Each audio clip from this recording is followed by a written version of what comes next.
Mop Bucket began to pick the lock to Lord Ohta's residence while trying to stay out of sight. Hing was a busy city, which made stealing difficult. Luckily, Lord Ohta's home sat on a hill overlooking the city below, an amazing view for a noble, but an even better location for a thief. Nobles often had more advanced doors, which made them harder to pick. Mop Bucket never seemed to have a problem with these kind of locks before. Maybe it was the thought that there was something about this job that didn't seem quite right. A few days ago, Mop Bucket went to see Bosco, his contact in the Shinobi Thieves Guild. Bosco always had work, and Mop Bucket needed to repay his outstanding debt. A few jobs had gone south, and Mop Bucket had been trying to claw his way back to even ever since. "If you pull off this job, you can consider your debt paid," Bosco declared. "Don't screw it up."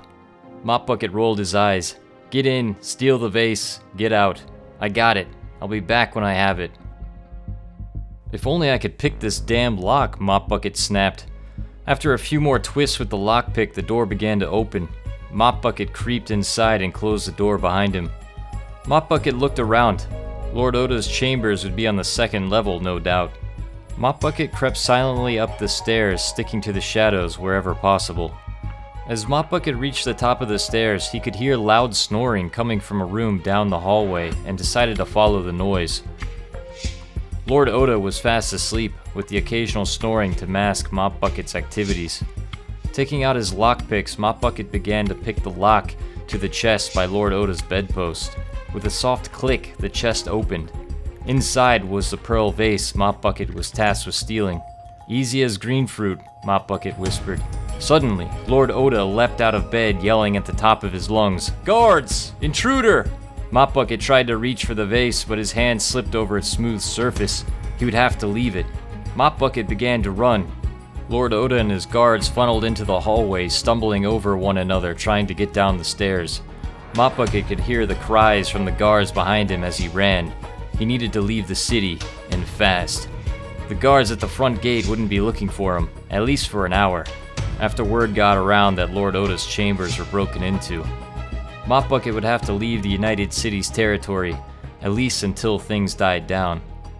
He had no idea where he was headed, except somewhere far to the west. Vaynepyre was admiring the day as he cast his fishing rod out over the docks into the water. He had been catching thin fish all day. All he wanted was to catch one grand fish for dinner. His wife made the best grand fish steaks, and it's been a while since he had them. Vaynepyre's home was on the outskirts of a fishing village along the northern coast. Most of the fishermen kept to themselves and would travel into town to sell their catch of the day to travelers. Fishing was a simple life, but you still needed to know how to protect yourself. There will always be someone or something out there trying to do you harm. Vaynepyre grabbed his bucket of fish and hung them on the fish rack. He let out a sigh as he grabbed the empty bucket. No grand fish today, I guess. There's always tomorrow. As dusk approached, Vaynepyre headed towards home. In the distance, Vaynepyre noticed a cannibal lying on the ground outside of his house. Upon inspecting the corpse, it looked like the man had been stabbed through the chest. "Jane!" Vaynepyre screamed, running up the stairs and inside the home. Another cannibal laid motionless inside his home. Dead, Vaynepyre confirmed.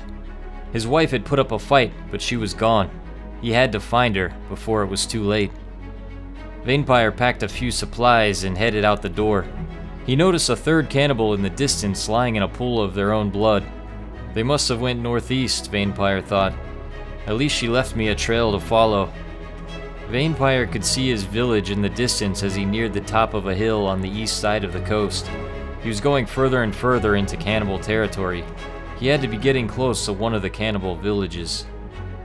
A trail of blood littered the ground, leading towards a fire pit that lit up the night.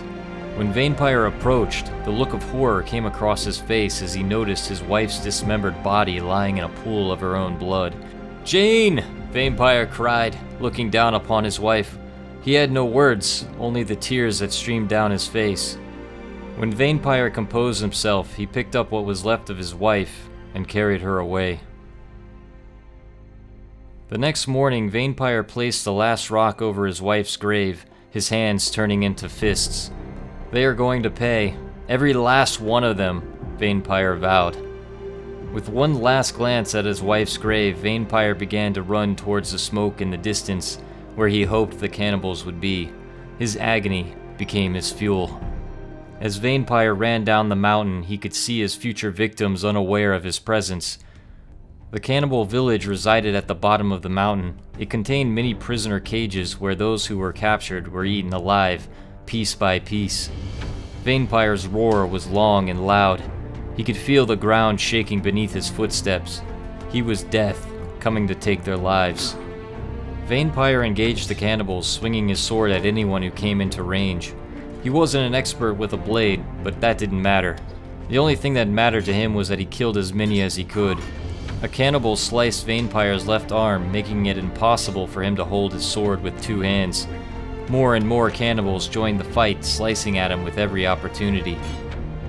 "You filthy animals, burn you!" Vaynepyre shouted. A series of blows came all at once, slicing Vaynepyre's arm clean off. "Ah!" Vaynepyre screamed, falling to the ground, unconscious. The cannibals picked Vaynepyre up and threw him in a prisoner cage where they would gnaw on him when they were ready. Little did Vaynepyre know he had given them a temporary snack as a few cannibals ran off to eat his arm. Blood began to fill Vaynepyre's cage. He would soon be dead. Perhaps it was meant to be. Two figures began to emerge in the distance, running towards the cannibal village. It was Night Fury and Cryo Assassin, the brothers who had turned bounty hunters. "Come on, you filthy cannibals, come and get us!" Night Fury yelled. A dozen cannibals rushed to confront them, forcing Cryo Assassin to pull out his blade and engage in close quarters along with his brother.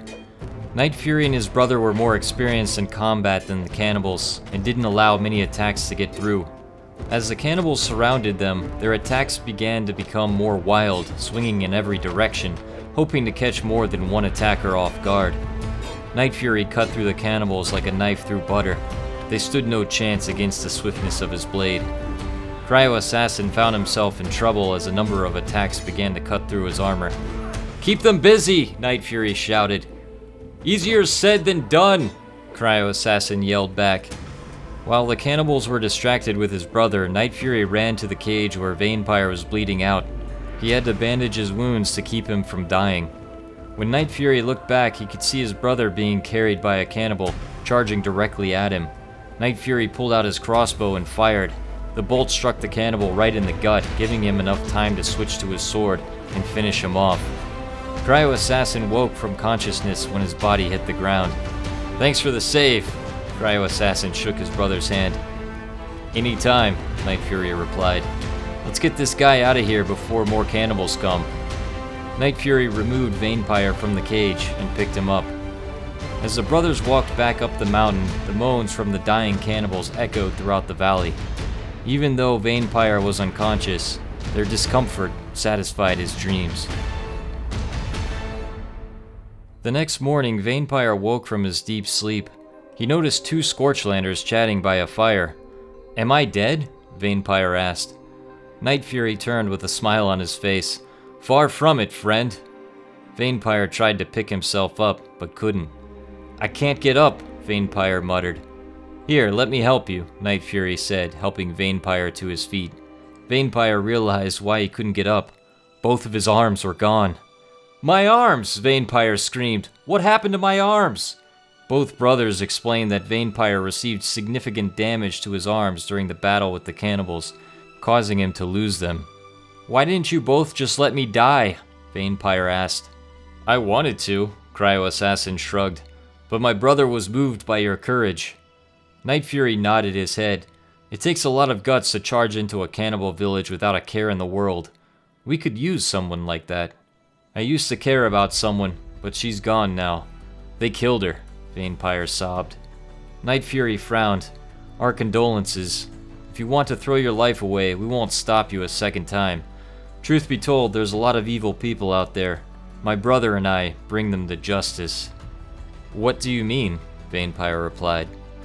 "We are bounty hunters. We hunt down evil people and turn them in for a reward," Night Fury explained. "As a matter of fact, we were on our way into deeper cannibal territory. There are rumors that a cannibal grand wizard is calling the shots out there. We plan to bring him in. Care to tag along?" Vaynepyre pondered the offer before speaking.